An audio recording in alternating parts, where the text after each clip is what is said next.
Welcome to Sri Palani Muruga real estate. நான் உங்கள் முத்துக்குமார். நம்ம இப்போ பார்க்க போகிற இடம் எங்கே அமைஞ்சிருக்குன்னு பார்த்தீங்கன்னா, திண்டுக்கல் மாவட்டம் தாமரைப்பாடி அருகில் கட் ரோட்டில் இந்த இடமானது அமைஞ்சிருக்குங்க. இந்த இடத்தோட மொத்த பரப்பளவுன்னு பார்த்தீங்கன்னா 3 ஏக்கர்.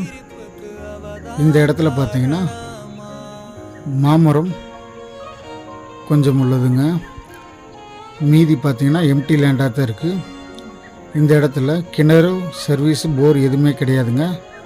எம்டி லேண்டாக தான் நமக்கு அமைஞ்சிருக்கு. நல்ல ஒரு தாரோட ஃப்ரண்டேஜோட மண்ணின் தரமானது பார்த்திங்கன்னா உங்களுக்கு ஒரு செம்மண் சிரலை மண்ணானது நமக்கு இருக்குங்க. நல்ல ஒரு இன்வெஸ்ட்மெண்ட்டுக்கு இந்த லேண்டானது நமக்கு பயன்படுங்க. திண்டுக்கல்லேருந்து பார்த்திங்கன்னா ஒரு 12 கிலோமீட்டர் தொலைவில் இந்த இடமானது